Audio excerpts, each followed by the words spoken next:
गरुड़ पुराण के चौथे अध्याय में आत्मा की मृत्यु के बाद होने वाली आगे की यात्रा और उसके अनुभवों का विस्तार से वर्णन मिलता है। भगवान विष्णु गरुड़ जी को बताते हैं कि जब आत्मा शरीर का त्याग कर देती है तब उसे अपने कर्मों के अनुसार यमलोक की ओर ले जाया जाता है। ये मार्ग अत्यंत कठिन और कष्टदायक होता है, विशेषकर उन आत्माओं के लिए जिन्होंने जीवन में अधर्म, अन्याय और पाप का आचरण किया होता है। इस अध्याय में कहा गया है कि आत्मा को यमदूत मार्ग में विभिन्न प्रकार की पीड़ाओं का अनुभव कराते हैं, जिससे उसे अपने किए गए कर्मों का स्मरण हो और उसमें पश्चाताप की भावना उत्पन्न हो। ये कष्ट किसी प्रतिशोध के लिए नहीं, बल्कि आत्मा की चेतना को जागृत करने के लिए होता है। जो व्यक्ति जीवन में दूसरों को कष्ट देता है, वही कष्ट उसे इस यात्रा में अनुभव होते हैं।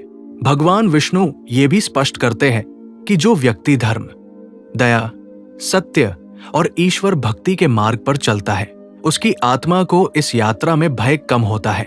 उसके लिए मार्ग अपेक्षाकृत सरल हो जाता है, क्योंकि उसके पुण्य कर्म उसकी रक्षा करते हैं। इसके विपरीत जिन आत्माओं ने जीवन को केवल भोग और स्वार्थ में बिताया होता है, उन्हें मार्ग में अत्यधिक भय, थकान और पीड़ा सहनी पड़ती है।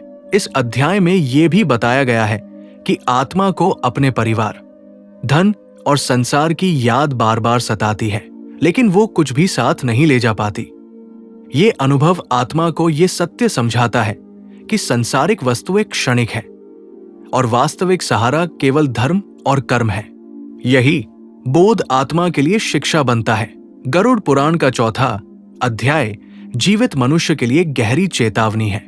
यह बताता है कि मृत्यु के बाद की यात्रा से बचा नहीं जा सकता, लेकिन उसे सरल बनाया जा सकता है यदि मनुष्य जीवन में सत्य, दया, संयम और भक्ति का पालन करे, तो उसकी आत्मा मृत्यु के बाद भयमुक्त रहती है।